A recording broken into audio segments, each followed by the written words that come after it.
Hello everybody and welcome back to Screen Stars. Elite Dangerous is finally here, and if you've been following my channel you will see that I've already put up a video of Elite Dangerous when I live streamed. Now what I've got for you is a bit of a little mini guide for anybody that is new to this on PlayStation 4. I've been playing this now a few days since it's been released, and I have, in the short time I've been playing it, picked up some tips. Because for a new starter, this game, it is actually quite a steep learning curve, so I've put together a few tips that hopefully will help you out when you play the game.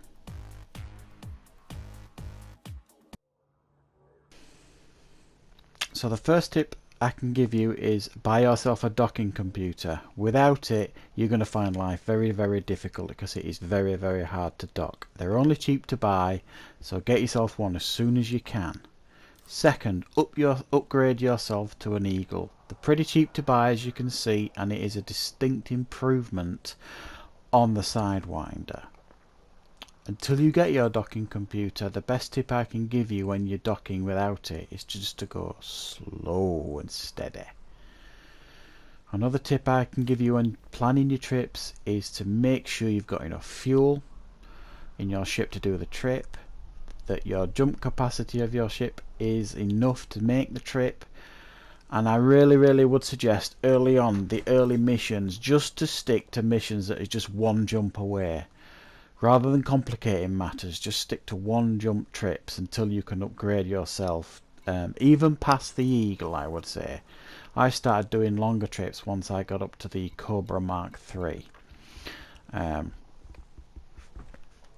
So those are some early tips for you in the early part of the game. Now, in regards to outfitting, basically what it says on screen there, just experiment with it. It's actually, I found it really quite self-explanatory. When you're looking to upgrade your weapons or your shields or the power, just see what's out there in the shop, browse in the shop, and you can tell, if you look at the bottom of the screen there, the ship specs, you can tell if it's going to be an improvement, because usually it'll show blue on the screen and it'll show that that's going to be an improvement if you buy that. If it's not going to be an improvement, it'll show up red. And one thing you really do need to be careful of when you're outfitting the ship is right at the bottom there. You can see them two lines. That's the power capability of your ship. If that goes beyond and into the top bit, you don't have enough power, so you need to upgrade the power of the ship to be able to cope with any new things that you buy. That's really the best tip I can give you in regards to outfitting. Make sure that the ship has enough power to cope with anything that you put on it.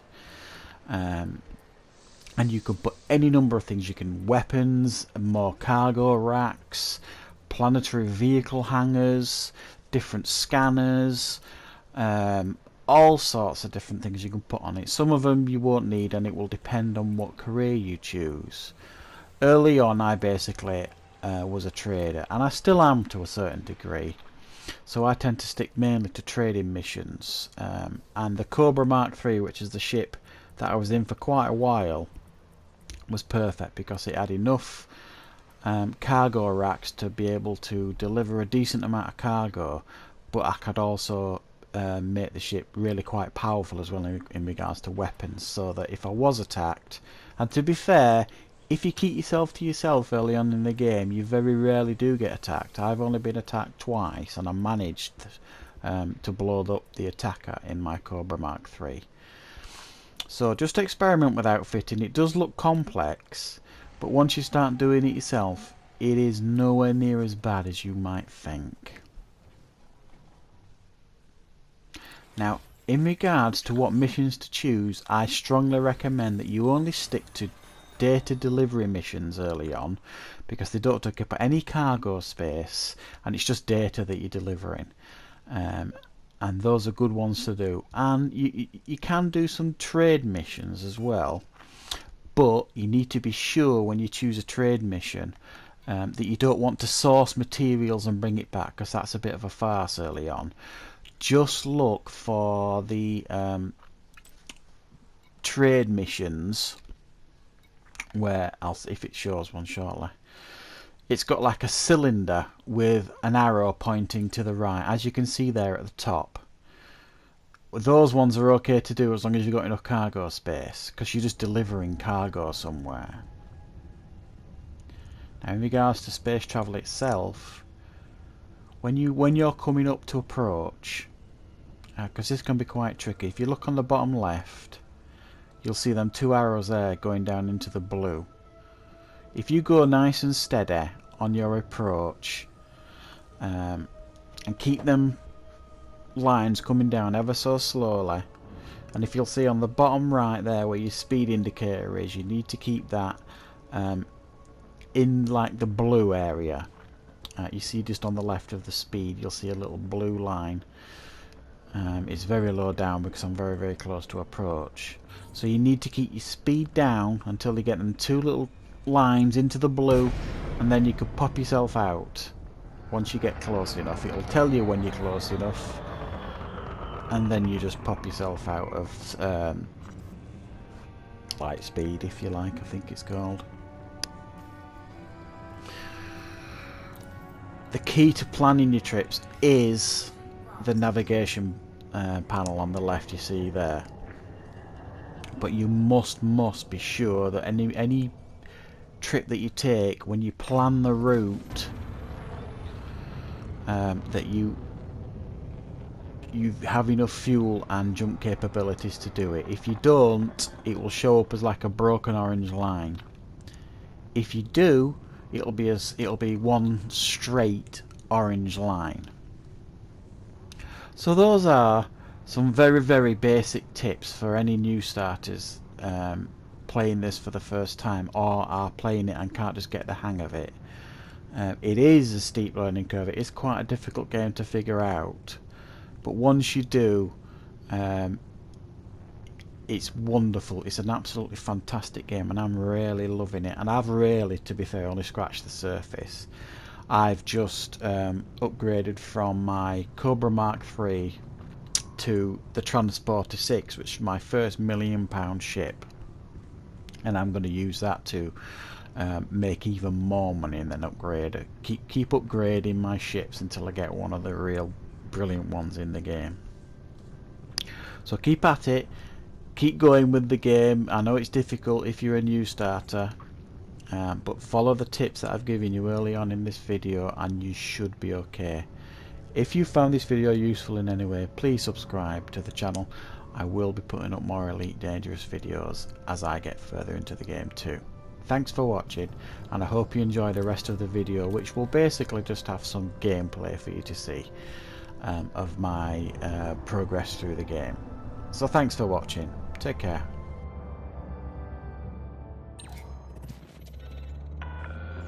Approved for access. Your assigned landing pad is number 03.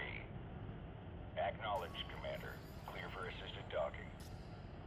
Continue on current flight path, Commander. You're on course for landing.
Power down your engines.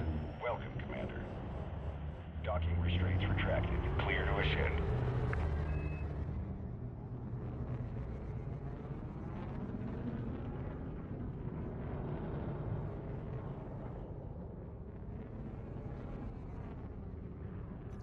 Landing gear retracted.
Dispatch confirmed. Departure authorized.